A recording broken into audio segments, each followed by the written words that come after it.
All right.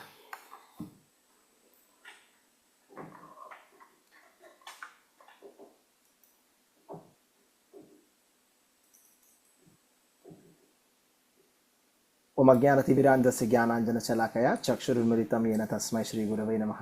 नमो ओं विष्णुपादाय कृष्णपृष्ठाय भूतले श्रीमते भक्तिवेदान्तस्वामिनिति नामने। नमस्ते सारस्वती देवे गौरवाणी प्रचारिणे निर्विशेषशून्यवादी पाश्चात्यदेशतारिणे। जय श्री कृष्ण चैतन्य प्रभु नित्यानंद श्री अद्वैत गदाधारा श्रीवासादि गौर भक्तवृंद। हरे कृष्णा कृष्णा कृष्णा हरे हरे, हरे राम राम राम हरे हरे। हरे Krishna. Okay, devotees, Hare Krishna. Welcome all of you. So, we are doing the chapter number 4 of Bhagavad Gita as a part of level 3 program.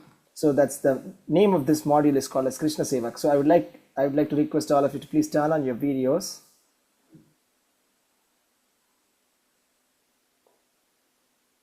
Thank you. Okay. All right. So, the last week we did these verses from verse number 17 to 23. So, this is a very important chapter. Okay, the name of the chapter is also very important. This is transcendental knowledge, and Krishna said here, you see, the promise of this chapter is this: Rahasyam hi etad uttamam. It is a uttama rahasya, or the very important secret, okay, which actually can liberate us. The purpose of this is to liberate us, the secret which can liberate us. And we have seen from verses 8 to 12, we have seen from verses 1 to 7, we saw how the history of Bhagavad Gita, like Krishna and the disciplic succession, the importance of parampara, and Krishna's original student of Bhagavad Gita, and how the knowledge went on, and Arjuna's inquiry. And from verses 8 to 12, we saw Krishna explaining the purpose why he is coming to the material world, and how his activities, his performance of the activities, his birth and everything is transcendental. It's not material. Okay. And he explains why he is doing activities, because everybody is actually following him.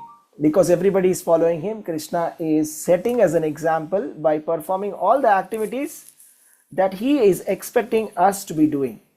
And we saw briefly, Krishna explained that there is a system called Varnashrama system, which he himself has created, and he is not entangled by it. He does not have any kind of desire, nor he is interested in any kind of work. And if we understand that Krishna is not entangled in any work, then we also become liberated. That's the secret. And then Krishna starts to explain about what is karma, akarma, and vikarma. This was what we discussed. So we saw what is karma, that is action, prescribed duties to be performed. What is vikarma, forbidden actions or the prohibited actions which are not supposed to be performed. And akarma, that is inaction, and we have seen some intricacies of action in inaction and inaction in action, all of that. And also we saw in the last class how a Krishna conscious person is acting. So here Krishna is explaining how a Krishna conscious person is acting without any attachment to the result of his activities. And even though engaging in all kinds of undertaking, he is getting no kind of karma. So that is the intelligent devotee who is acting in Krishna consciousness, who is satisfied with whatever comes to him, and who is never entangled even though performing all kinds of actions. And then we are going to come to this verse number 23. We will repeat this. We did 23, but I think we'll go through that once more. Okay, this is because very important. This is Gata Sangasya Muktasya Jnanavastita Chetasaha Yajnayacharatah Karma Samagram Praviliyate. So this work of a man who is unattached to the modes of material nature, that is a Krishna conscious person, and who is fully situated in the transcendental knowledge, merges entirely into transcendence. So because the Krishna conscious devotee is doing every activity in relationship with Krishna, because his mind is in Krishna consciousness, whatever activity that he is doing is also transcendental. It's not material. It's not material. Okay?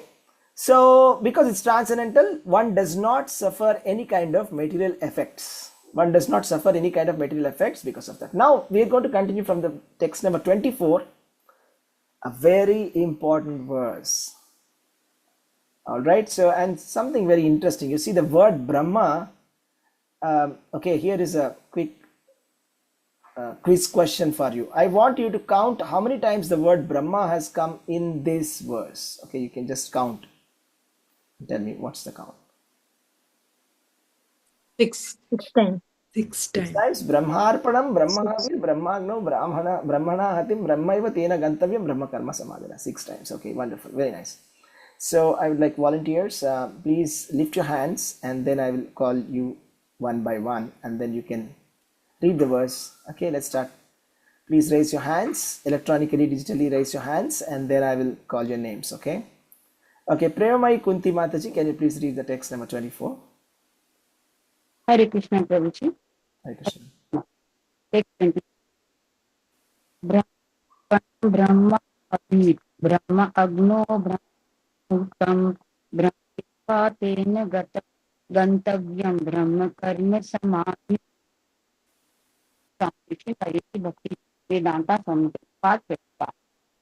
A person who is fully absorbed in Krishna consciousness is sure to attain the spiritual kingdom because of his full contribution to spiritual activity in which the consummation is active and that which is offered is of the same spiritual nature.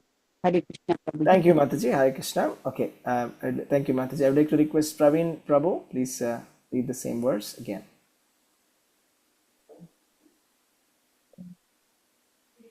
Sure, Prabhuji. Hare Krishna. Text 24.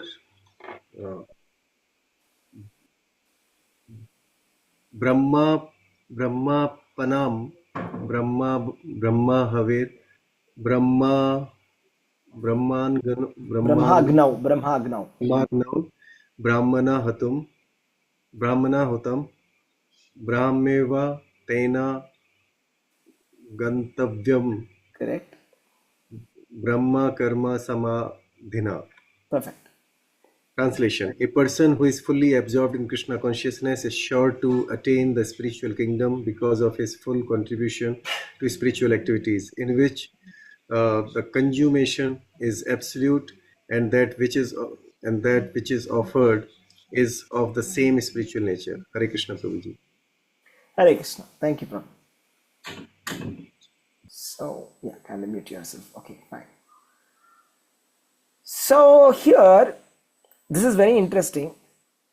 This sloka, Brahmarpanam Brahma Havir, Brahmagnav Brahmana Hutam, Brahmaiva Tena Gantavyam, Brahma Karma Samadhina.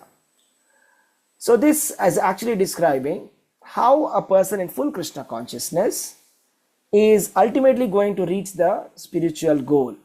So, we'll see. So, the different kind of activities here, let's see. And see, a conditioned soul, okay, let us read this. I would request one of the devotees to please read the entire purport. Okay, this is very, very nice purport. We'll go through the entire purport.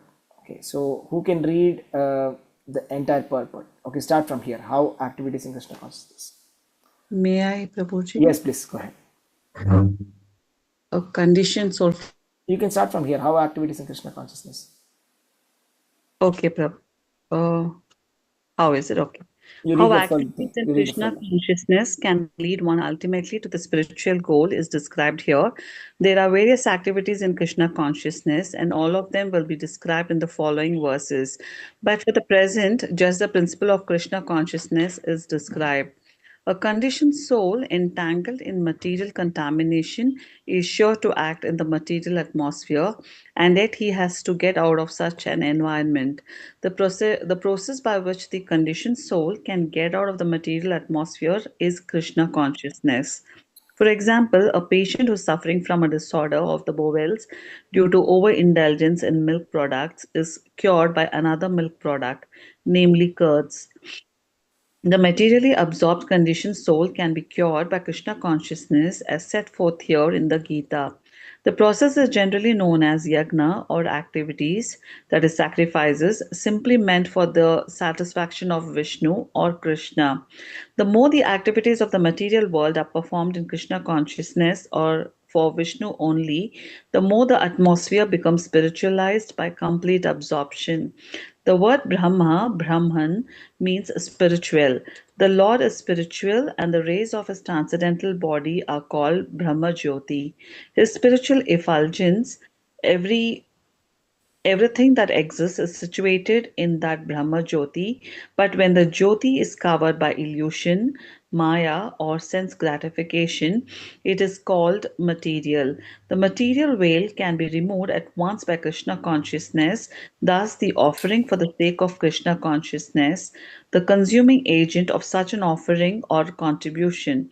The process of consumption, the contributor, and the result are all combined together. Brahman or the absolute truth. The absolute truth covered by Maya is called matter. Matter dovetailed for the cause of the absolute truth regains its spiritual quality. Krishna consciousness is the process of converting the illusory consciousness into Brahman or the Supreme. When the mind is fully absorbed in Krishna consciousness, it is said to be in samadhi or trance. Anything done in such transcendental consciousness is called yagna or sacrifice for the Absolute. In that condition of spiritual consciousness, the contributor, the contribution, the consumption, the performer or leader of the performance, and the result or ultimate gain, everything becomes one in the Absolute, the Supreme Brahman. That is the method of Krishna consciousness. Hare Krishna Hare Prabhuji. Krishna. Thank you very much. So I'll explain this. So first of all, the word Brahma, we said Brahma, Brahma, Brahma, Brahma, Brahma, Brahma 6 times. So what's the meaning of Brahma? So the meaning of Brahma is explained here. Brahma means spiritual. So Brahma means spiritual. And here the explanation is how to convert material activity into spiritual activity. So we will see that, okay? I'll show you something very interesting. So I hope you're able to see my screen here, my drawing board. Yeah, no, let me share once more. Okay, Prabhuji, please share your screen, Prabhuji. yes, now okay.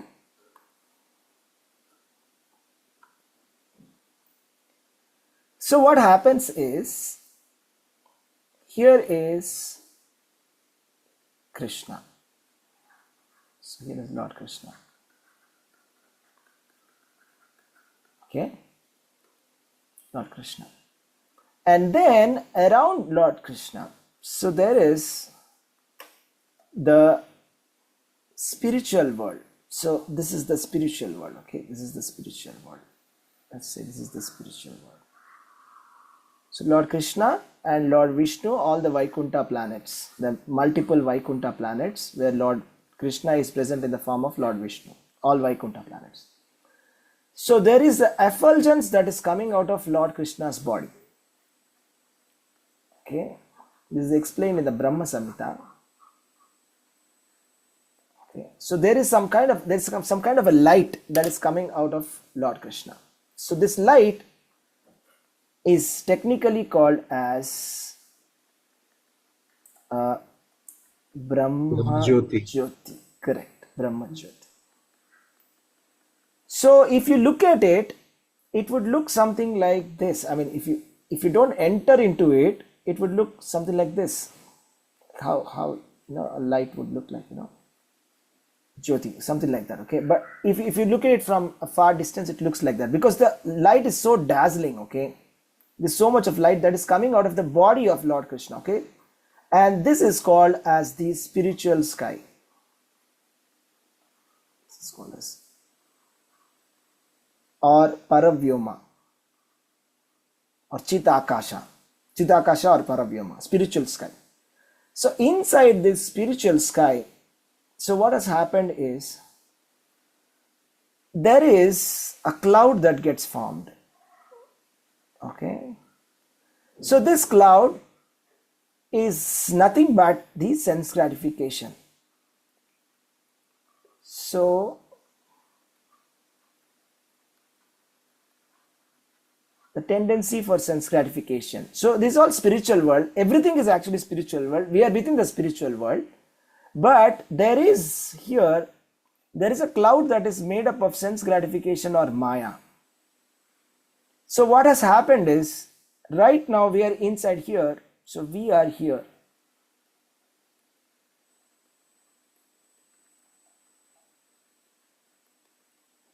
Okay, and actually what's happening is there are so many people here. Okay, this is a spiritual sky. Okay, there are some impersonalists who are merged here in, this is called impersonalist liberation, who are merged into the spiritual sky in the Brahma Jyoti, and the personalists, like the devotees who are serving, the Supreme Lord within the spiritual world. Actually, in fact, it is said this is the material world. Okay, you can call it the material world as well. Okay, this is the material world. Okay, any guesses how much percentage of the entire spiritual world is the material world? Any guess? Is it 25%? 25%. So this is 25%. So that means the rest of it is 75% of it. So there is more population here or here? What do you think? In the spiritual sky is more population, in the spiritual world or in the material world? There is more population. Spiritual. In the spiritual world, is the 75 people there, there are 25 here. Okay, spiritual world is full of devotees, okay, who are serving Lord Krishna, who do not have any kind of sense gratification mindset. So what is happening here is that, because this material sky, this is the material world or the material sky. You can call it the material sky also. Within the material sky are the material worlds. Not only one, there are many material worlds. So now, right now, this is also called as matter. Okay, so when we say spirit and matter, right? So we try to define spirit and matter. So on a high level, which one of is spirit and which one of is matter? Can somebody tell me? Okay, this is one. Prabhuji, Which one spiritual is sky is spirit and material world is matter. Okay, this is spirit and this is matter. So what has happened is, do you realize that matter is also spirit? Actually matter, which is this, right, which is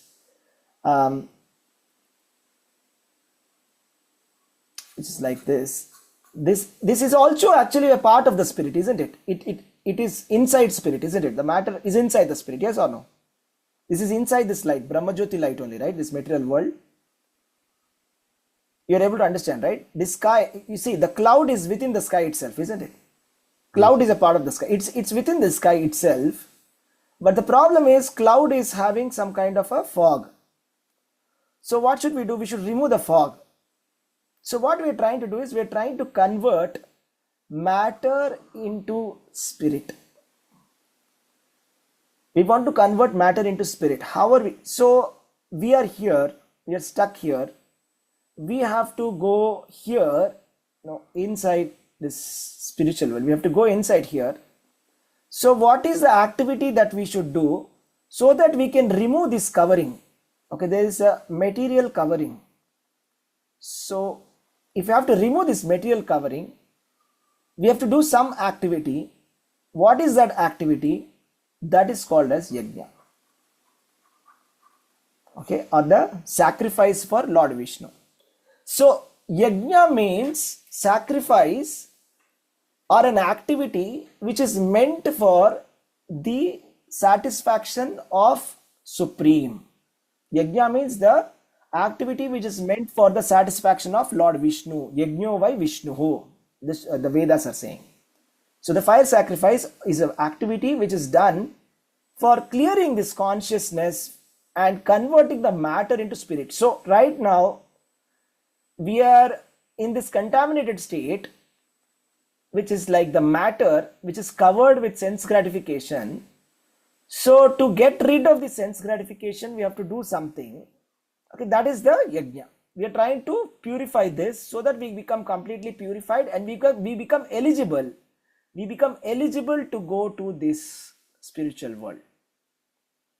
That is called as the yajna. Okay, so I hope that's clear. That's clear, right? So let's go back to here. So here you see the materially absorbed conditioned soul can be cured by Krishna consciousness as set forth in the Gita. And now what is going to happen is, from now on, from this verse on, Krishna is going to explain different types of fire sacrifices. So that means different types of activities that you can do, to convert matter into spirit. I want to convert my materially contaminated soul or materially contaminated self into spiritual self. How can I do it? By the process of yajna. And the first process has already been explained before, that simply by understanding about the pastimes of the Lord, simply by understanding about Krishna, we become fully Krishna conscious. And the qualities of a person who is Krishna conscious has already been explained here in all these verses. How a Krishna conscious person is unattached, how a Krishna conscious person is full of knowledge, how a Krishna conscious person is performing no action even though he is working in all actions. So Krishna consciousness has already been explained. Next, Krishna is going to explain how there are different other types of yajna also. There are different types of yajna. So now the example that Prabhupada gave here is, you see, sometimes what happens is, when you have, let us say, there's some kind of a problem with in the bowel due to overindulgence of milk products. Okay, let us say this is me. Okay, I ate a lot of milk products. Okay, I ate a lot of milk products, and as a result of which, what has happened is I'm not feeling well. So now what I'm supposed to take is, as per the Ayurveda, I have to take transformed milk, which is curd. So it's the same milk but transformed, then it has become a cure. Yes? Yes or no? So it's the same milk product which is used for treatment, and then I became treated again. So now I am fine. So similarly, right, now sometimes they say, okay, so let's say there's a person here, okay, so bitten by a snake, right? So what happens? So now he is poisoned. So what do they give to this person? Anti-venom. What is anti-venom made up of? It's made up of, again, snake's poison itself. So when the anti-venom is given to this person, he becomes all right. Another example. Sometimes, let us say I'm walking on the streets. Okay, this is a street. I'm walking on the street, barefooted. Okay. So what happened is, like, there are some thorns here. Okay. And what happened is, one of the thorn entered into my feet. Now my feet has got a thorn. Now what should I do? How should I remove the thorn? Using another thought. By taking another thorn here. Okay, take another thorn. Okay, now, but this thorn is not, it's a different type of thorn. It's like a helpful thorn. Yeah, it's a helpful thorn, right? So, which I'm using it to remove it. So similarly, see, what has happened is, I'm right now, a conditioned living entity is right now in material consciousness because of too much of material activities. So my treatment is, again, is activity only, which is like the treatment thorn. This is also a thorn. Activity is a thorn in the path of spiritual consciousness. But this activity or yajna, fire sacrifice, is also a thorn. Okay, let's call it yajna, or the sacrifice. The sacrifice is also a thorn, but it's a different kind of a thorn, which is meant for converting our consciousness from material to our original consciousness, which is spiritual. How many of you understood what I'm saying?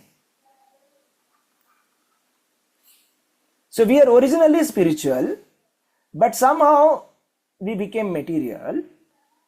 And right now, and by continuing doing the materialistic activities, we are becoming more and more materialistic. We are going down and down and down and down further.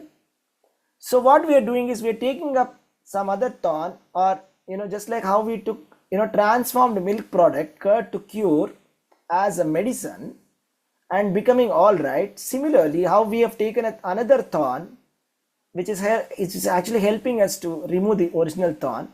Similarly, because we are affected by material activities, we are taking another activity which is recommended in the Vedas. It's not some random activity. It is also activity, but recommended in the Vedas. Just like this is also a thorn, but this is a useful thorn.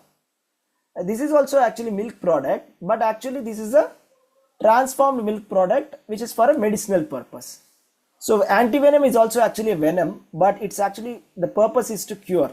It's not to further give the problem. So that's what. So if you are already, anyways, we have to engage in activities, then why not engage in those activities, sacrifices, which are recommended in the Vedas, and Krishna will explain all the other activities which are there, which are recommended in the Vedas, which can actually bring us back to our original spiritual form. So this is our original position.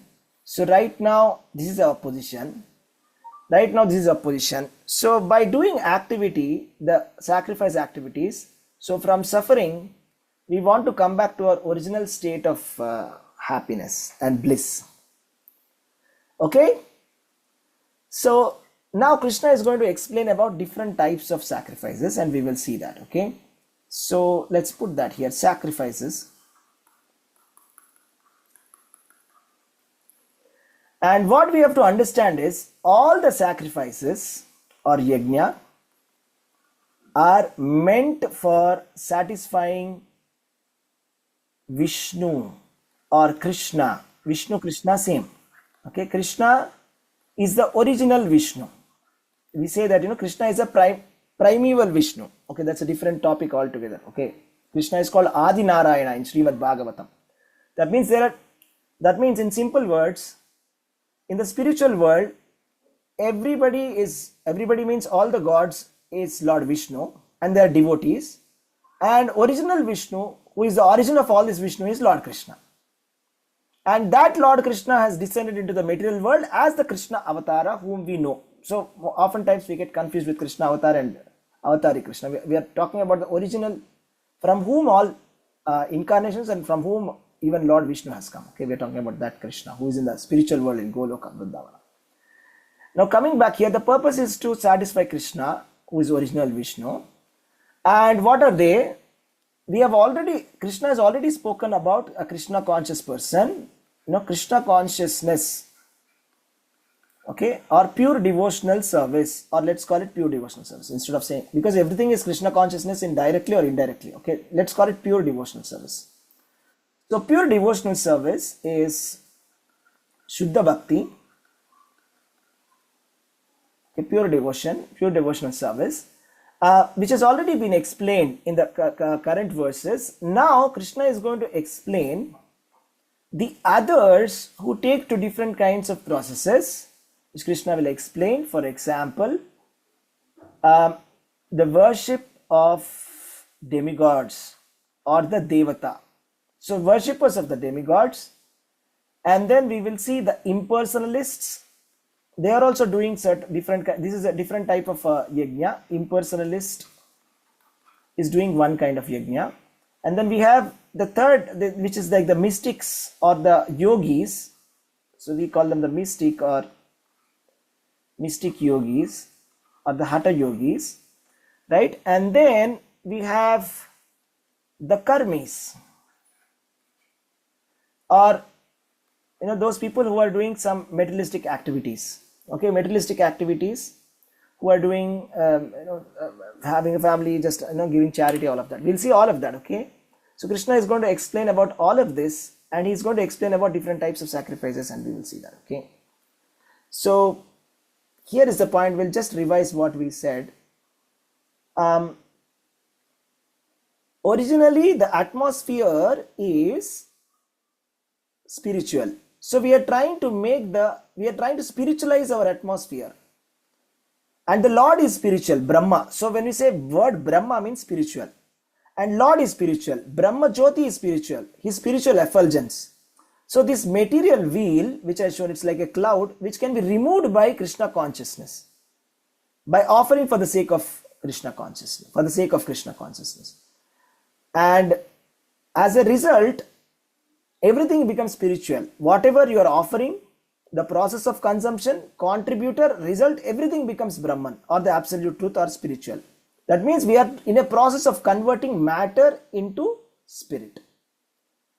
So we are trying to recover from this illusory consciousness to Brahman or the spiritual consciousness. So acting in the transcendental consciousness is called yajna, where the contributor, the contribution, the performer, the leader of the performers, result, everything becomes one in the supreme Brahman. That is the method of Krishna consciousness. Now that we have this background that Krishna has already explained about his pure devotional service, that is about hearing about Krishna's story, always thinking about him as pure devotional service. Krishna is also explaining about other type of yajnas and other type of performances of yajnas, and what is the result of each of this will not be explained clearly right now, but later in the other chapters Krishna will explain. For example, what is the result of worshipping the demigods will be explained in chapter number 70. Okay, and chapter number 7 also. Okay, chapter number 7, chapter number 17, there he will explain Yanti Deva Vratan Devan Pitru Yanti Pitruvata, chapter number 17 mainly. So what's the result of impersonalist will be explained in chapter number 13. What is the result of worshipping, doing the mystic yoga practice will be explained in chapter number 6, and so on, like this. Okay, and the karmi will be explained in chapter number 14. Okay, so where it will be explained. Okay, fine, let's go to the next one now.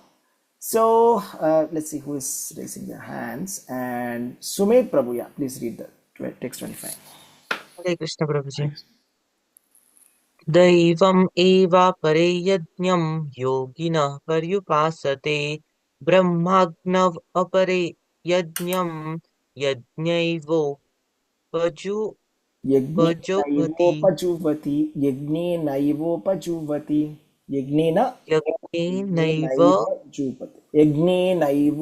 pajovati.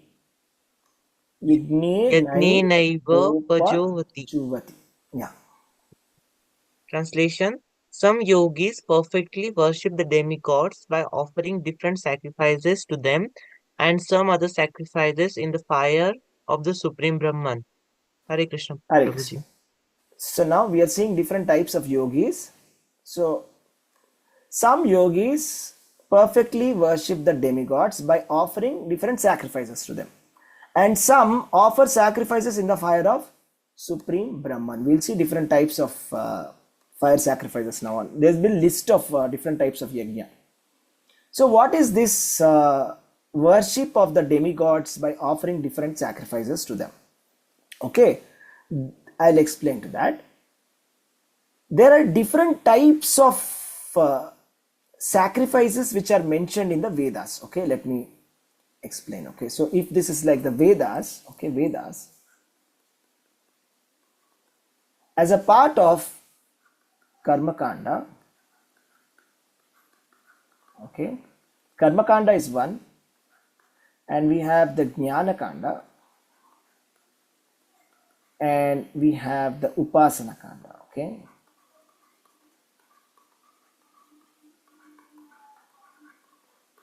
so Karma Kanda is offering fire sacrifices to the Devatas or to the demigods. This is like the path of the impersonalist. Okay, fire sacrifices. This is the Krishna consciousness. Okay, so worshipping the Supreme Lord.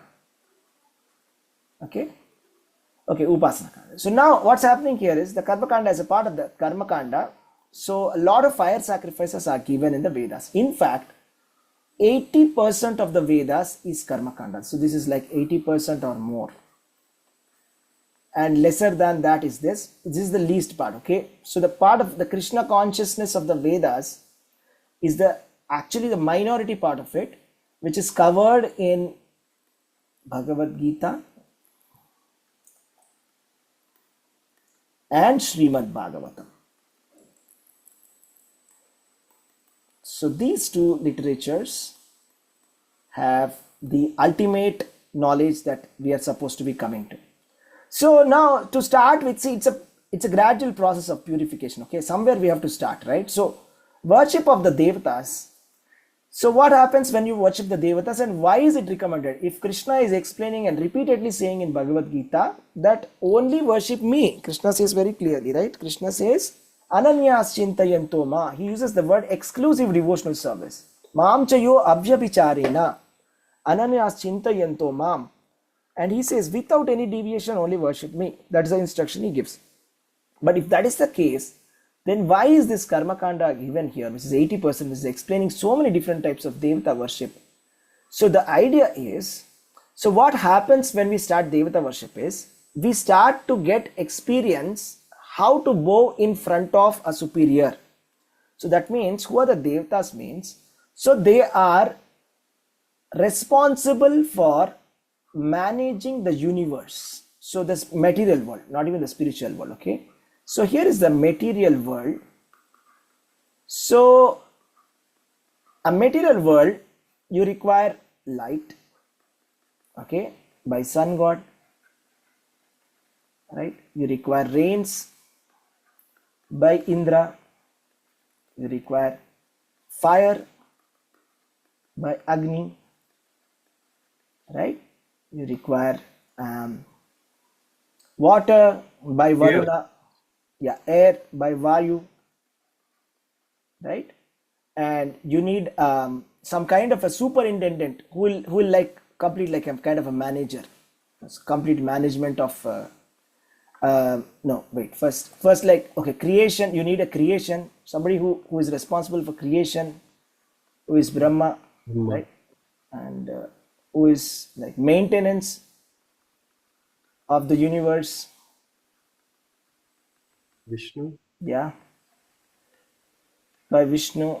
And then you need destruction, you need to clear it off when, Shiva. yeah. So, and you need a superintendent to manage these three. So you need a superintendent for managing all these activities.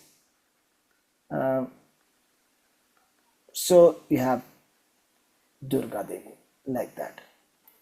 So like this, the entire material world is actually managed by so many Devatas here. So before we even worship Krishna, who is the Supreme Personality of Godhead, first we start, getting that mood of accepting an authority.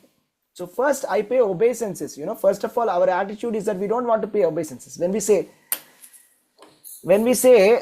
namaskara, so what does namaskar mean? Or namaste, what does namaste mean? Namaste means nama, means I'm not accepting myself as great, I'm accepting you as greater than me, and I pay obeisances unto the Paramatma within your heart. So when we say namaste, we are paying obeisances to the opposite person. So we are saying I am paying obeisances to Paramatma within your heart. So first of all, it's like a simple gesture, but which makes us humble. So this is like a practice. So before even going to, before you go to the actual cricket match, you are going on a rehearsal ground, you're playing the rehearsal, something like that, So before you're doing the live performance, you're doing a lot of rehearsal. So before you actually approach the Supreme Personality of Godhead, who is fully spiritual, and you cannot afford to do any mistakes in front of him, first we are practicing that, okay, I can see Sun God, who is a God, whom I can see in this material world. Okay, let me pay my obeisances to Sun God and offer some water to the Sun God, oblations to Sun God. Like that, So the material world is taken care by so many devatas. So the karmakanda is given to, it's a gradual process of purification, and for actually giving us material benedictions also. By worshipping different demigods, we get different kind of benedictions. So we get benedictions, okay? So that's the ultimate purpose. That's like, our material desires will be fulfilled. So our material desires will be fulfilled by worshipping the devatas. So we are gradually coming and elevating ourselves to the Krishna consciousness, the topmost consciousness. So the first one is karma kanda, which is like the worship of the devatas. Like here we can see they are called as those who are interested in material benefits.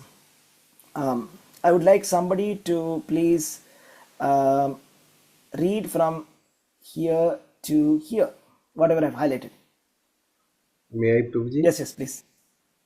Those who are interested in material benefits worship the demigods by various sacrifices according to the Vedic rituals. They are called Bhava Bahu Ishvaravadi, or believers in many gods. But others who worship the impersonal features of the absolute truth and regard the forms of the demigods as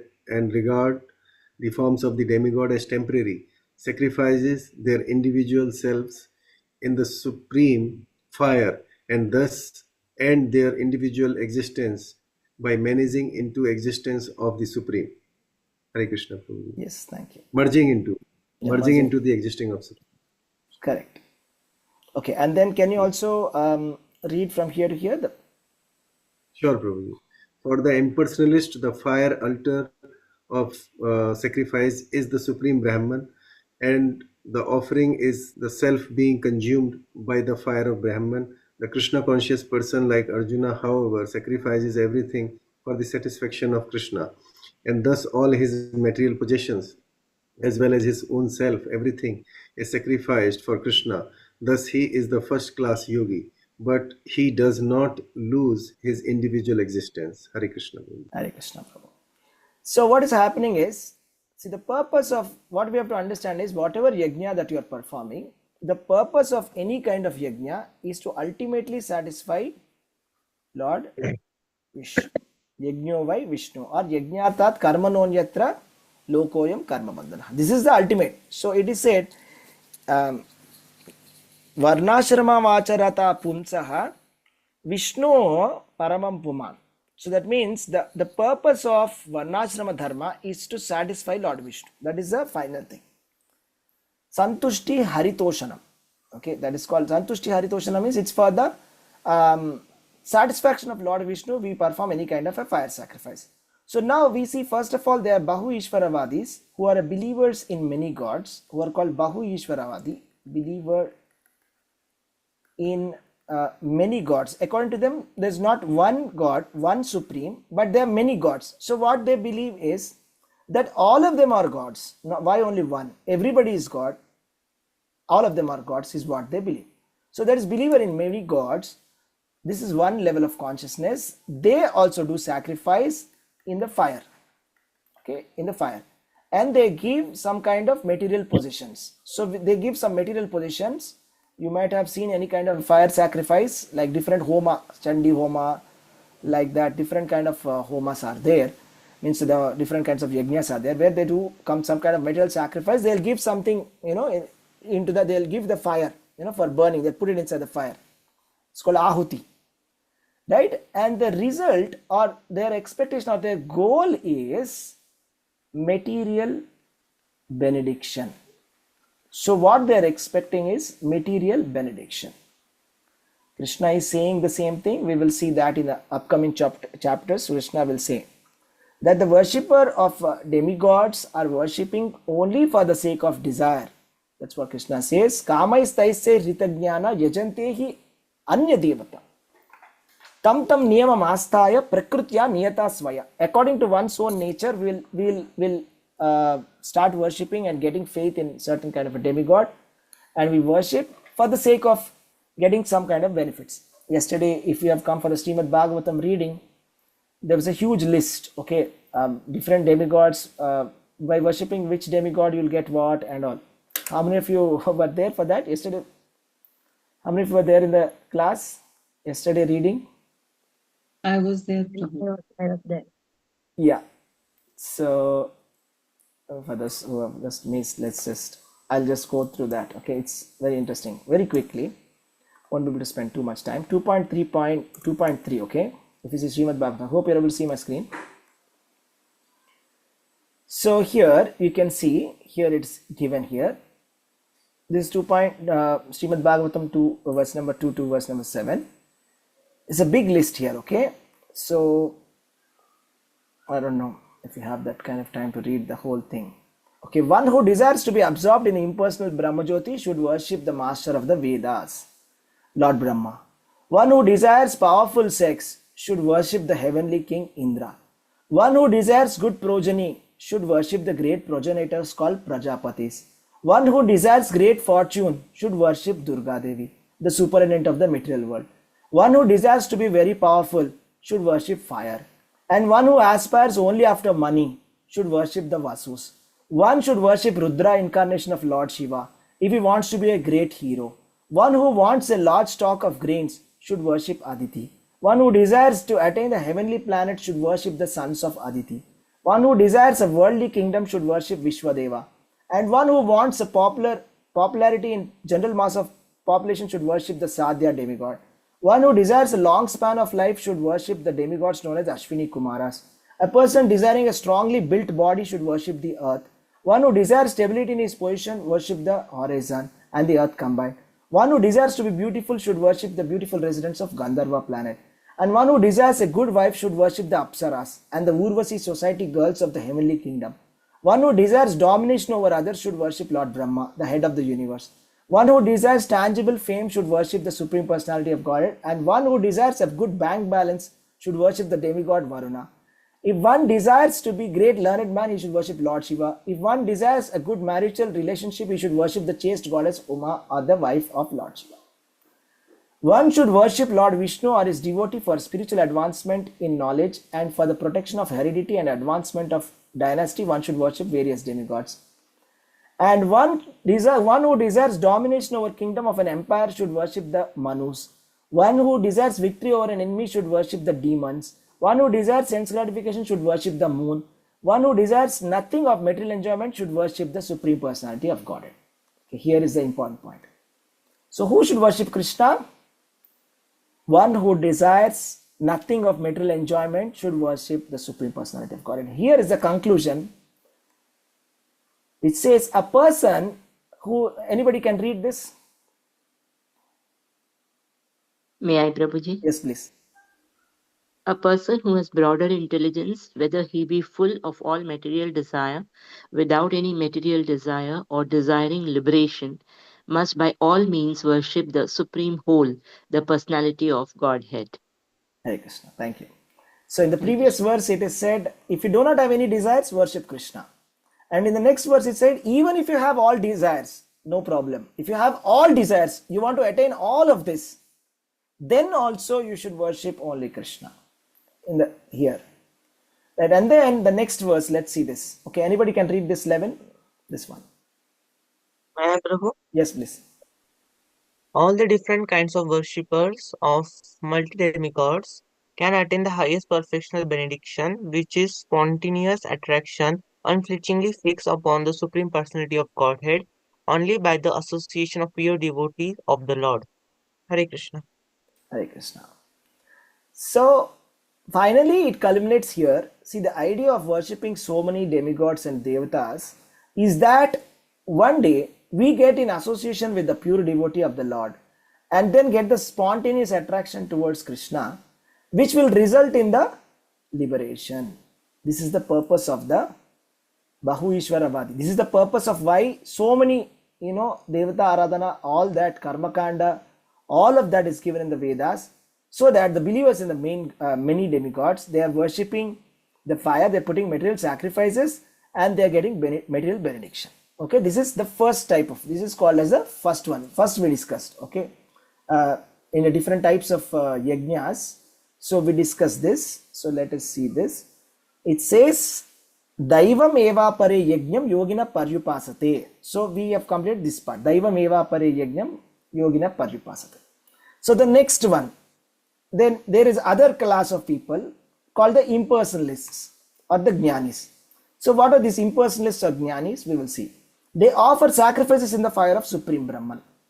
So next point is they are the impersonalists. Impersonalist means they do not believe in any form. According to them, there is no form which is permanent. Even God does not have any form. According to them, there is no any form. So they offer something in the Supreme Brahman. They offer something to the Supreme Brahman. Okay. So they offer, what do they offer to the Supreme Brahman? Their individual existence. So their individual existence, that means they want to seize their existence itself. So this impersonalist, they don't believe in any of these gods. They don't believe, they worship the gods, but they believe that they are only temporary. According to them, all these gods, everybody is just temporary. And finally, it has to be the impersonal Brahman, and they want a kind of a liberation. They want lose their individuality. Okay, they want to become lose their individuality, lose their individual existence. So we are all individual existence, right? I am a person. Even after death also, I am a person, in the sense that I'll get another body, but still I am an individual. But they want to become one with that Supreme, and they don't want to have their individuality at all. Okay, so that's what it means. Here we'll see, go here and see. For the impersonalist, the fire of altar is the Supreme Brahman. Okay, and the offering is the self being consumed by the fire of Brahman. But Krishna conscious person like Arjuna sacrifices everything for the satisfaction of Krishna, and thus all of his material position as his own self, as well as his own self, and everything is sacrificed for Krishna. Thus he is a first class yogi, but he does not lose his individual existence. So a devotee does not want to lose his individual existence. For a devotee, this impersonal, this is also called as moksha, right? For a devotee, moksha is considered to be kaivalyam narakayate. For a devotee, moksha is considered as hell, because there is no individuality. If I lose my individuality, how can I serve Krishna? They want to always serve Krishna. Just like how Prithu Maharaj, I'll tell you one story, okay? So one day what happened is, this is a very interesting story, connected story, okay? One day what happened is, there was a great king called Prithu Maharaj. And this Prithu Maharaj, he was very, very wonderful king. Just like all the Rajarshis, we saw all the great kings, the sun god, Vivaswan, and Manu, and Ikshvaku, all of them were like very nicely, they're performing all the instructions given by Krishna. Like that, Prithu Maharaj, he's a great devotee, and he's a great Rajarshi also. In fact, he's a Shakti Avesh Avatara of the Supreme Personality of Godhead. That's a technical detail. Anyways, he was a great devotee, great king. He was very nicely ruling, and it is recommended in the Shastras that a king must perform sacrifices. And Prithu Maharaj performed 99 Ashwamedha Yajna. 99 Ashwamedha Yajna. Do you know? Lord Ramachandra performed how many Ashwamedha Yajna? Anybody has any idea? How many did Lord Ramachandra? One, Prabhuji? No. 100, I think, Prabhuji. Many more than that. I think it was running into some he did some thousands of Ashwamedha Yajna. Thousands of Ashwamedha Yajna. Lord Ramachandra did. Okay. How many did Yudhishthir Maharaj perform? Do you know? Ashwamedha Yajna. Ashwamedha. How many did Yudhishthir Maharaj perform? He performs only 3. Okay. Under Krishna's supervision, he performs 3 Ashwamedha Yajna. Krishna personally supervises and makes him do the 3 Ashwamedha Yajna. Anyway, so coming back to the story, Prithu Maharaj, he did 99 Ashwamedha Yajna, and 99 is a special number, because one more and you'll get a century, right? So 99 makes Indra nervous. The reason is because when somebody gets 99, 100 Ashwamedha Yajnas, they are eligible to take the post of Indra. So Indra becomes very insecure about his position. So on the 99, when the Ashwamedha Yajna is happening, so to stop the Ashwamedha Yajna, Indra tries, he comes and he steals away the horse. In a horse sacrifice, right? Ashwamedha Yajna is horse sacrifice. The horse he will steal it off. And then with great difficulty, Prithu Maharaj will go and somehow his son will go and he'll fight with Indra and get the horse back. Again, they are doing the fire sacrifice. And then again Indra will steal away the horse. And again, they'll bring it back. And again, Indra will steal it. Now, this time, Prithu Maharaj becomes very angry and says, "Who is this Indra? I'll kill him." Prithu Maharaj is going and he catches Indra and he's about to kill. He's so angry on him. Right? So, at that point of time, Lord Vishnu appears, in the fire sacrifice altar. Even before completing the fire sacrifice, Vishnu appears. The procedure is, after completing the sacrifice, Lord Vishnu appears. But here, even before completion itself, Lord Vishnu appeared. And he said, "Why are you getting angry? Indra is my devotee. You are also my very nice devotee. And I don't want you to kill Indra." Okay, and he says that those people who are transcendental spiritual conscious must not get angry, and he says like that, and Prithu Maharaj immediately stops, and then he starts to glorify the Supreme Personality of Godhead, Lord Vishnu, like that. So like that, Lord Vishnu comes and tells here, see, the purpose of all of these fire sacrifices is that you satisfy me, and I'm already satisfied by you, so you can stop this. In fact, it's okay if you stop it also. There's no problem, he says that. And he says, but those people who are doing so many austerities, so many fire sacrifices, so many charities, they will not make me happy at all. I don't become happy by that. What I want is pure devotional service. I want that the people become humble. They become devoted towards the Supreme Lord. That's the expectation. That's the purpose of all these fire sacrifices. And Krishna says you can stop it. Lord Vishnu said you stop. 99 Ashwamedha, it's okay. You need to complete also.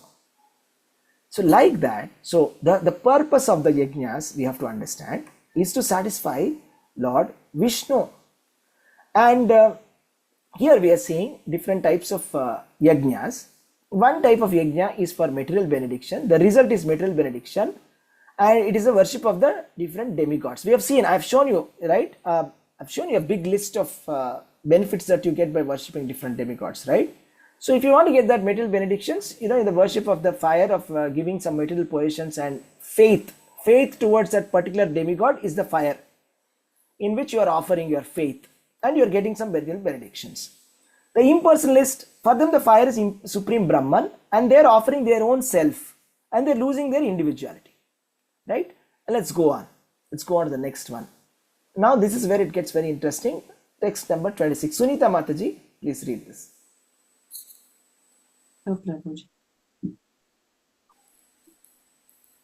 Text 26.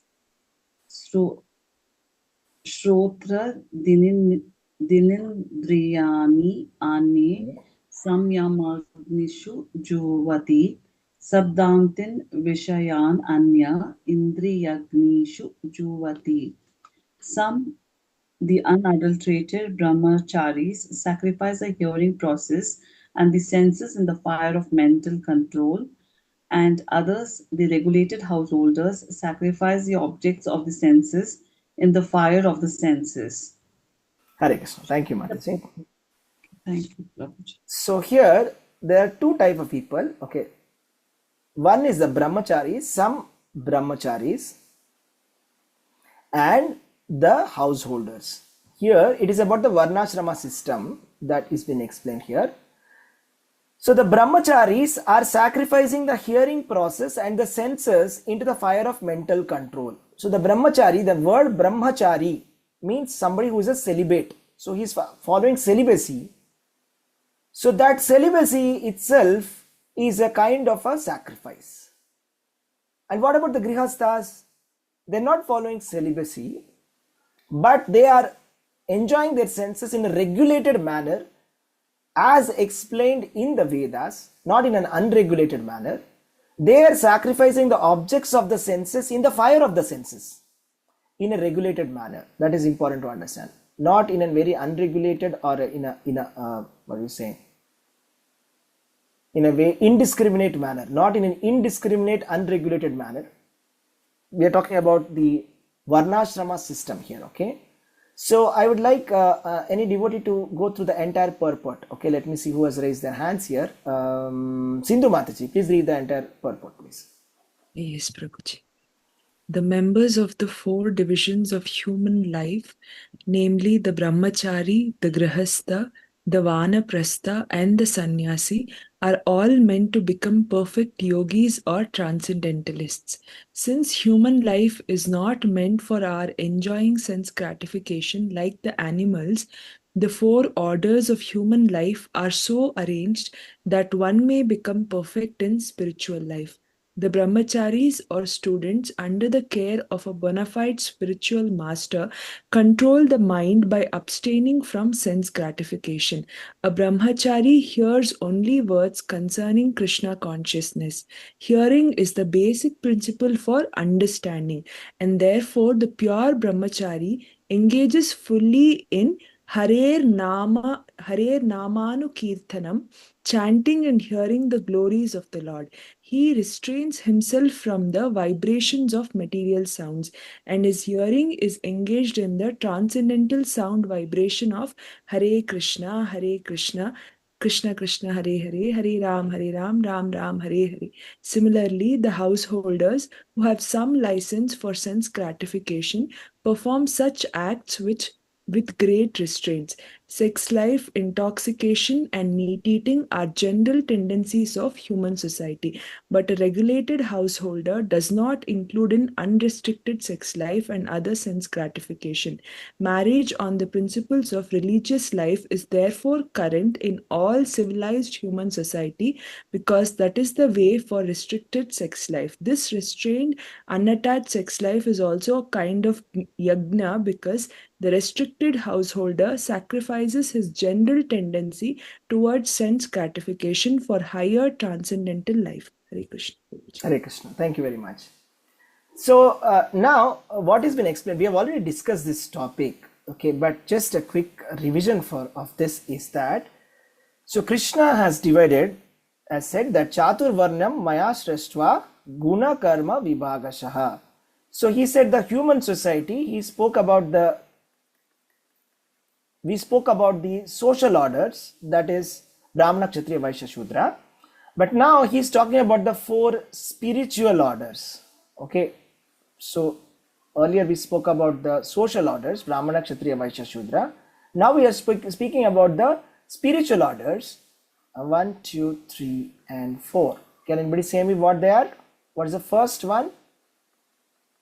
Machari. Brahmacharya. Okay, or say Brahmachari. So this is between 0 to 25 years.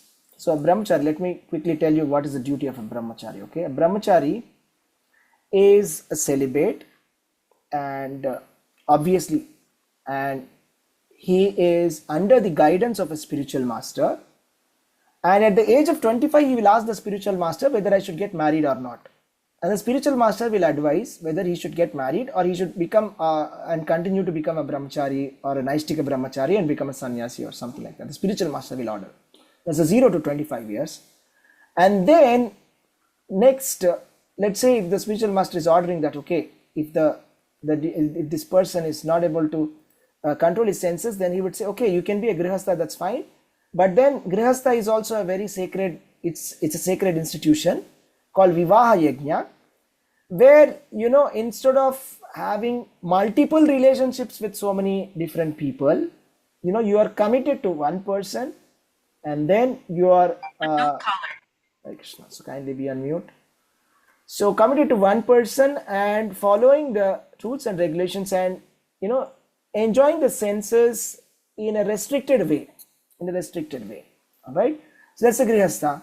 So that's 25 to 50 years. That's a grihastha. And then comes the vanaprastha. Vanaprastha means somebody who is in the forest. Vana means the forest, like something like the outskirts or ashram or something like that. Okay, 51 to 75 is vanaprastha. That is, at the age of 51 is supposed to become detached towards family life and more attached towards spiritual life. And when comes to the final stage, that is 75 plus, okay, then must take sannyasi, must be completely renouncing the material relationships altogether. So the purpose of all of this is to steadily improve our Krishna consciousness. This is also one type of yajna. So the brahmacharis who are restraining their senses, that is also one type of yajna. And the grihasthas are indulging their senses in a restricted way, that is also one type of yajna. That is what's been explained here about the varnashrama system, that is especially the ashrama system here. The human society have been divided into brahmachari, vanaprastha, and the purpose of that, we have seen, the purpose of the chatur varnam was also to become Krishna conscious. The purpose of this is also to become perfect yogis or transcendentalists, because human form of life is unlike the animal form of life. Animals do not get married. Am I right? Animals do not go to Pathshala, do not take a spiritual master. Animals do not surrender or take initiation from a spiritual master. Similarly, animals do not get married also. So they are allowed to do that. But human beings are supposed to be, first of all, taking the shelter of a spiritual master, and they're supposed to be following this system where they're taking the guidance of the spiritual master, and so that they can attain the perfect spiritual life, because spiritual life can be attained only by human beings. So under the care of the bona fide spiritual master, they will be abstaining from sense gratification. Actually, it is said in the brahmacharis, it is said, in the Srimad Bhagavatam, a brahmachari is not even allowed to comb his hair. So a brahmachari cannot put some nice cream, get some nice styling, and wear some nice cool dress, okay, to attract the opposite gender. It's not allowed, okay. That's not meant for a brahmachari. A brahmachari is not even allowed to enjoy the comforts of a grihastha as per the rules of the Vedas. Brahmachari is... Prabhuji, Hare Krishna, please. I have a question. Is this applicable for both male and female, or general conception is that is Yeah. applicable only for male? Difficult question, but generally it is applicable for men, especially brahmachari, because generally, okay, Yeah, that's the general generally, yes, conception. yeah, Yeah. that's true, that's true. Generally, it is like that. So for female, it is supposed to be, they're supposed to get married. As per the Vedic culture, it is compulsory for a female to get married, but for a man, it is optional. They can, or they can become sannyasi. Actually, they are recommended to become a sannyasi. So it's like that. Okay, Mata. Hare Krishna, thank you. So a brahmachari continues only words hearing Krishna consciousness. Brahmachari is hearing Krishna consciousness, and then engages in the Harer Namanu Kirtanam, always chanting the names of Krishna. So always engaged in Krishna consciousness and chanting, hearing that, okay. And the householders, they have some license for sense gratification, but they perform such sensual activities with a lot of restraint, right? So they do not so marriage life is religious life. It is meant for human society, vivaha yajna, and in fact, actually not getting married is actually a vikarma, because it can lead to irreligious life. So the longer the marriage gets delayed, the chances of irreligion increases. So therefore, the purpose is for purification through the yajna process, and this marriage life is also a kind of a yajna. It's a sacrifice towards sense gratification for a higher transcendental life. And in fact, I will tell you, you may be surprised to hear this, when here it's written that the restricted unattached sex life is also kind of yajna, because the restricted householders give up their general tendency towards sense gratification for higher transcendental life. In fact, I'll tell you, in the Srimad Bhagavatam, it is given that if the husband and wife, both of them are devotees, the husband is supposed to be a servant of the spiritual master and servant of Krishna, and the wife is supposed to be very much devoted to the husband. Then, just like how Lakshmi and Narayana they are, So they will attain to Lakshmi and Narayana by performing this kind of a devotional service, where the husband is very spiritual, very pious, a devotee attached to his spiritual master. The wife is devoted to his to the husband, and both of them actually will go back to home, back to Godhead. So this is the original process. The idea is that both the husband and wife are spiritual, and they go back to home, back to Godhead. So the next one, let's go to the next one. So far we have covered 4, right? So first one was the Bahu-Ishvaravadis, the multi-demigod worshippers for the sake of material benedictions. Second is impersonalist, for the sake of impersonal liberation. Third is the brahmacharis. So we are saying this is brahmacharis. And the fourth one, the third one is grihasthas, and fourth one is the brahmacharis, whatever order you want to call it. Okay, brahmacharis and the grihasthas is the fourth order. Okay, so now let's see. Next, who wants to read this? Okay, Devi Nair Mataji, can you please read? Hare Krishna, Baba. Hare Krishna. Text 27. Sarvani Indriya Karmani Prana Karmani Chapare Atma Samyama Yoga Now Juhavati Jnana Dipiti. Translation: others who are interested in achieving self-realization through control of the mind and senses offer the functions of all the senses and of the life breath as oblations into the fire of the controlled mind. Hare Krishna. Hare Krishna Mataji. So now we are talking about the Hatha Yogis, okay, are the mystic performers of the Hatha Yoga system. Okay, so for example, we said this, right? So first we said pure devotion, sacrifice, different type of sacrifices, pure devotional service, pure devotee. He is dedicating his everything to Krishna, okay, like the Bali Maharaj, etc. And then we are seeing Bahu Ishvaravadi, who believe in multiple gods. They are worshipping multiple demigods for the sake of material benedictions. And so impersonalists worshipping the Supreme Brahman and offering their own self to end their individuality. And we are now seeing the mystic yogis, right, who are doing the pranayama system. In the more about it in the chapter number 6. A lot of detail will come in chapter number 6 about the mystic yogis. We know the Patanjali is like the yoga system. The Yoga Sutra is called Patanjali Yoga System. So it's a short purport. We'll go through that. This one, and yeah, here what it basically says is that we have two types of souls called Pratyagatma and Paragatma. So a person who is attached to sense gratification is called Paragatma. This is as per the Patanjali Yoga Sutras. And if the same soul becomes detached for sense gratification, is called Pratyagatma. So two types. So the purpose of this system of controlling the mind, the Hatha Yoga, through the breathing practices. So pranayama system, right? So we do pranayam, right? Kapalbhati, Anulom, Vilom, all of this. When we go to the yoga studio, they'll teach us, right? So all of this, the purpose of this is for controlling the mind.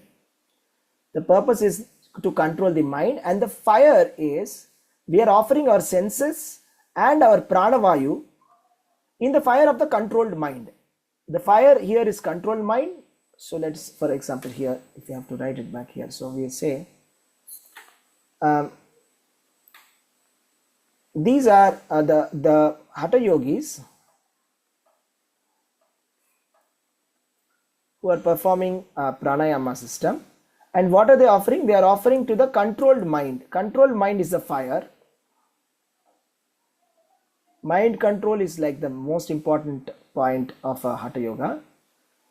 And to reach Paramatma, to attain Paramatma realization is their goal, or to attain the Ashtasiddhi.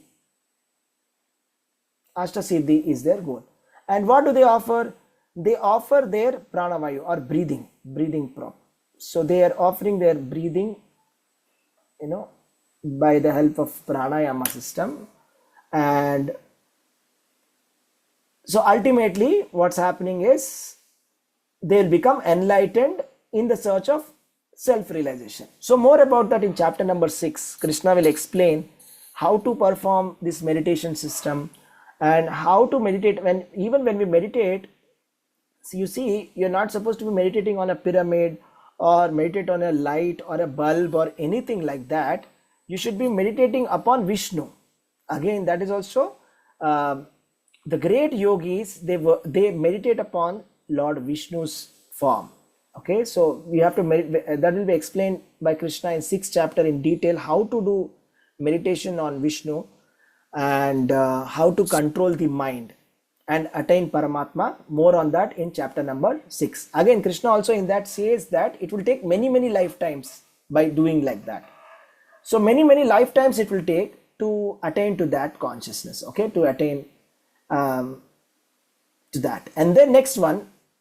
So yeah, I want one volunteer to read this. Can I, Prabhuji? Yes, please go ahead. Please go ahead. द्रव्ययज्ञास्तपोयज्ञा योगयज्ञास्तथा परे स्वाध्यायज्ञानयज्ञश्च यताः संशिता व्रताः. Translation: having accepted strict vows, some become enlightened by sacrificing their possessions, and others by performing severe austerities. By practicing the yoga of eightfold mysticism, or by studying the Vedas to advance in transcendental knowledge. Hare Krishna. Hare Krishna. So different types: Dravya yajnas, tapo yajna, yoga yajnas, tatapare, swadhyaya jnana yajnascha, yataya samsita vrataha. So different types of yajna here. So Dravya yajna, and then here one is called tapo yajna, and we have the yoga yajna. Yoga is also yajna, for your information. Okay, so for example, if you're doing some kind of yoga system, swadhyaya yajna, this is like, you're reading some Vedic literatures, this is also a kind of yajna. There is jnana yajna, this is jnana yajna, impersonalist reading the Upanishads, etc. That is also one kind of yajna. So different types of yajnas are being given here. So in quick simple words, Dravya yajna is karma kanda. So that is, Dravya yajna means offering some. So where in Dravya yajna what happens is there is fire, so a fire sacrifice, okay, and then you're offering in the fire sacrifice. Okay, you're offering something here in the fire sacrifice, you're offering dravya.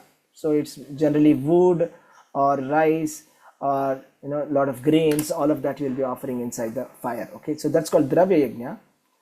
And some people do tapo yajna. For example, some people do fasting for Chaturmasya. Chaturmasya, there are 4 months. You see, Chaturmasya, I think it's going to start very soon, Chaturmas. So it will be 4 months, and that 4 months they will be doing strict austerities, like eating only 2 times a day, eating only 1 time a day, not going outside. So many rules are there which they try. Yoga yajna is, doing the Hatha yoga practice, pranayam practice, all that. Swadhyaya yajna and jnana yajna is all about reading the literatures, reading the Upanishads, doing mental speculation, impersonal meditation, all of that. So different types of fire sacrifices are there, and that's what Prabhupada will explain here. Different Chaturmasya. Some people do not shave during 4 months. Some people do not eat certain foods, right? Some people do some kind of so Dravya yajna also means charity. Okay, here it's given. So some rich people, they will do charity. For example, we see like Warren Buffett gave some billions of dollars, Bill Gates gave some billions of dollars for some charity. Okay, for some charitable institution, Dharmashala, Annakshetra, Atidhishala, Anathalaya. We see whenever you go to some religious places, you will see this place was donated by this person, this table was donated by this person, this fan was donated by this person. You will see, okay, it's donations. Old age homes, charitable home, that is one kind of a Dravyamaya yajna.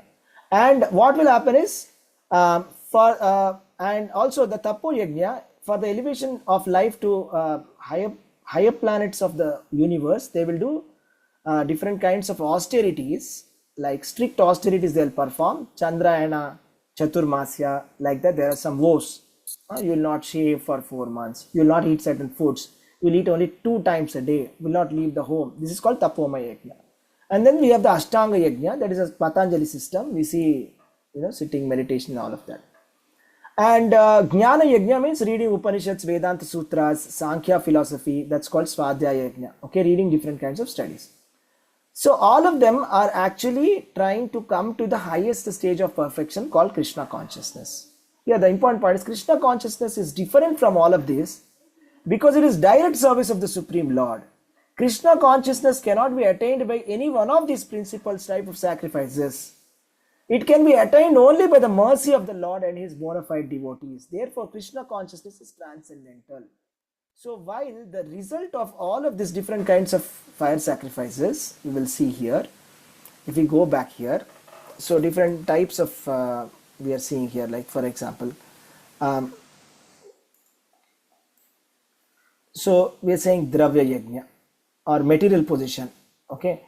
So some people, some charitable people, or like, some charitable people, charitably disposed people are giving some kind of donations. Okay, so giving a donation is also kind of a yajna.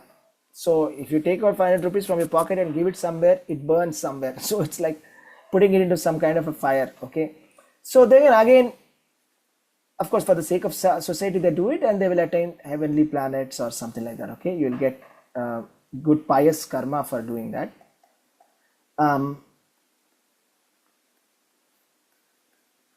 Again, the same thing here, the Hatha Yogis has already been explained. And then we saw Tapomaya Yajna, that is some people who are doing austerities. Okay, so who are doing austerities. We saw Chandrayana, so these kind of austerities, they are attaining, again they are attaining the same heavenly planets, something like that. But in all cases, all the sacrifices overall, none of them is transcendental. None of this result is actually transcendental. It's not directly, it's not leading to Krishna consciousness. The only thing that leads directly to Krishna consciousness is Krishna consciousness itself. But to get to that faith, you need the association of devotees. Unless we get the association of the devotees, we will not be able to come to Krishna consciousness. And a person who is Krishna conscious is called the topmost yogi. So I'll conclude this chapter by showing you some pictures here, and you will understand very clearly what I'm talking about. Different types of yajnas, different types of yogis doing different types of yajnas and what they are doing. So are you able to see my screen? Yes, Prabhu. Yes, Prabhu. Okay. So here we will see different types of yajnas. Okay, so first we say Bahuishvara Vada. Okay, so let's say there are some people who are worshipping different kinds of devatas. Okay, different devatas we are worshipping. Okay, people who are worshipping different devatas, Bahuishvara Vada. And then there are some people who are impersonalist, who are worshipping the Supreme Brahman. Okay, without realizing that the Supreme Brahman is the light emanating from the body of Krishna, they are worshipping. And they are attaining lack of individuality. They are losing their individuality, and that is their goal. So indirectly they are worshipping Krishna, but in a different way, indirect way, in a different way. And then we have those people who are doing Bahuishwar, you are doing some kind of a fire sacrifices, ultimately it is for the satisfaction of Krishna. Ultimately satisfaction of Krishna, but they are worshipping different demigods, but the ultimate satisfaction is for satisfaction of Krishna. So then what is happening finally here is, but there are those people who are in full Krishna consciousness, who are the devotees, or the pure devotees, who get complete association of Krishna, and Krishna becomes completely pleased by them. And Krishna actually in fact says this in the chapter number 6, Yoginam api sarvesham madgate nantaratmane Shraddhavan bhajate yomam same yukta tamo mata. Among all the different types of yogis, okay, we are seeing different types of yogis here, right? So we are seeing these hatha yogis. Okay, they are doing pranayama. They are restraining their breathing process for a long time. So this is pranayama they are doing. And then they are able to get a glimpse of the nails of Lord. Okay, the tip of the toenail of Lord, they'll get after many lifetimes, they'll get the Paramatma realization. And we have different kinds, impersonalists here, Bahuishwaravadis here, different type of devotee, different type of people who are doing Krishna consciousness directly or indirectly. But among all of them, Krishna is declaring in the chapter number 6 that Yoginam api sarvesham madgati nantaratmane shraddhavan bhajate yomam same yukta tamomataha. Among all the yogis, the one who is in full Krishna consciousness worshipping me is perfect yogi. So we have also seen that by the association of the pure devotees, we can become a devotee. So without the association of the pure devotees, we cannot come to the stage of pure devotional service. Okay, so I think we'll stop here, and maybe class will not be complete if I don't say this. Somebody can ask, what is the Krishna consciousness yajna called? This is a question for you. What is the Krishna conscious yajna called? What is the kind of Nama yajna? Sankirtana. Nama Nama Sankirtana. Nama That's- Sankirtana. It's called Sankirtana Yajna, which is recommended by Lord Chaitanya Mahaprabhu, that in the Kali Yuga, instead of trying very hard for doing Tapomaya Yajna, trying to climb Kedarnath here, there, all the different types of austerities, or trying for different types of things here, fire sacrifice, this, that, just do Sankirtana Yajna. Sankirtana Yajna is the perfect Yajna, okay, which is Krishna consciousness, and Krishna becomes completely pleased by doing Harinama Sankirtana. So I'll conclude the class. That's the reason why we have these bhakti steps to improve the devotional service gradually. We want to do Sankirtana Yajna. So because in Kali Yuga, Sankirtana Yajna is the best. And to do Sankirtana Yajna, that is chanting of the holy names of Krishna, we have a gradual process called the bhakti steps, right? So we are doing the bhakti steps oath taking ceremony on July 5th for your information. So I would strongly recommend devotees to please go forward and increase your chanting. That's very important, because we are trying to do a yajna here, and that yajna here is Krishna consciousness yajna. Okay, we are trying to do Krishna consciousness. Okay, so that's about it. So okay, let me just share my screen here and quickly explain. So we are trying to do Sankirtana Yajna in a very gradual way. We are trying to increase our chanting, okay? So we started with level 1, Shraddhavan, 18 chapters in 18 days, where we committed to 1 round of chanting Hare Krishna Mahamantra. And then now Krishna Sevaka, 4 rounds of chanting Hare Krishna Mahamantra. So if you're chanting 1 round, you should be increasing it immediately to 4 rounds of chanting Hare Krishna Mahamantra. That's minimum. It's not that you should do only 4 rounds. If you can do 16, that's great. But at least 4 rounds is what you should be aiming. Before July 5th is the deadline for you. Let us see how many of you are able to do it. And these are the books that are need to be read. Bhagavad Gita, Preface, Introduction, Chapter 1 to 3, Beyond Birth and Death, Science of Self-Realization. And I've sent a question paper. That question paper filling is actually optional, but I will recommend, if you can do it, it's best, because then you will be able to understand. Okay, it is for your understanding, whether you properly understood these chapters or not. So you will refer back to Bhagavad Gita and you will write the answers. It's such a spiritual process and you'll really love it. Okay, this is such a very, very wonderful spiritual kind of a process. So just try it, you will understand. Make a printout of the PDF that I sent and start answering the questions by reading the books, and then you will realize what I'm talking about. It is very, very blissful. Even the tension is so blissful. Okay, that's it, devotees. Anybody has any doubts, any questions with respect to today's class? Hare Krishna. I Yes, have please. many questions Yes, I could yes. not ask during the No session. problem. So, Yeah, sorry. but I'll ask only one just to respect other Sure. devotees. Prabhuji, being a devotee of Vishnu, or being a devotee of, let's say, Lord Nrsimha, or let's say Jagannath, Lord Jagannath, and is it Krishna consciousness, Prabhuji, first of all? Okay, good question. Is being devotee of Lord Jagannath or Lord Narsimha is Krishna consciousness or not? Yes, it is 100% Krishna consciousness, because there's no difference between Krishna and Jagannath. Krishna Swayam is Jagannath. Krishna is only Jagannath. Krishna is only Lord Narsimha also. Krishna, Vishnu are one and the same. Just that only. Lord Rama is Lord Rama, Krishna, all that. Okay, I'll show you the picture here. Maybe it will become clear for you. So there's a verse, Ramadi Murtishu Kala Niyame Natistan Nanavatara Akarod Bhuvaneshu Kintu Krishna Swayam Paramam Pumanyo Govindamadi Purusham Tamaham Bhajami. Bhajami. So here it is given. So So here is Krishna, and all his same expansions are, the primary expansions are Lord Narsimha and Rama, and Rama and Narsimha are like the primary expansions, main avatars of Krishna. Okay, and Balaram is his immediate expansion. Okay, is that clear?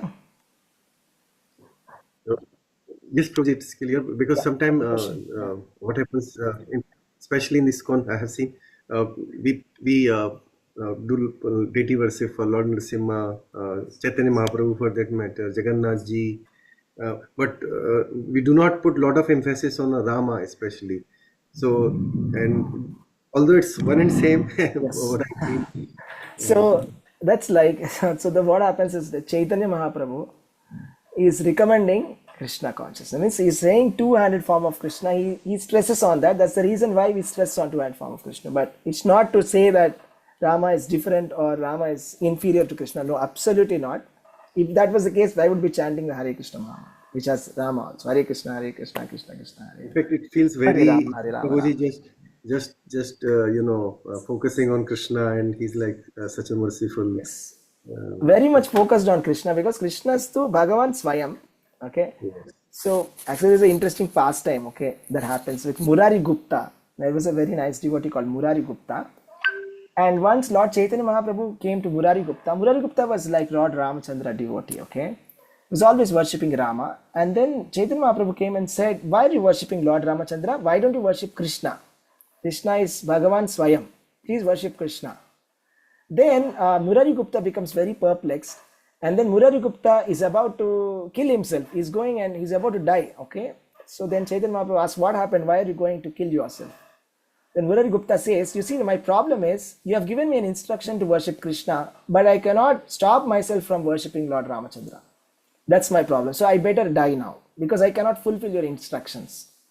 So he says like that. Then Chaitanya Mahaprabhu says, you are actually Hanuman. Okay, so Murari Gupta is Hanuman, who came as a incarnation of Lord Chaitanya Mahaprabhu. He was Hanuman, so he was attached to Lord Ramachandra. And Chaitanya Mahaprabhu said, yes, you can worship Lord Ramachandra. It's the same, right? So it's like that. Okay, we carry the mood of Lord Chaitanya Mahaprabhu. Okay, we focus on Krishna, but it doesn't mean that, it's not that we consider Rama as lesser than Krishna or something like that. All the avatars of Krishna are self-same. They're complete as Krishna, Vishnu, all avatars of Vishnu are the same. Absolutely transcendental. Only if we have to talk about very intricate details, when we speak about the Rasa Tattva, the Tattva is the same, but the Rasa Tattva is different. Rasa means the mellow, the mood in which you approach Lord Ramachandra is slightly different. So it is in the Dasya Rasa or friendship, formal friendship. Formal friendship, Dasya means you can either become like Hanuman.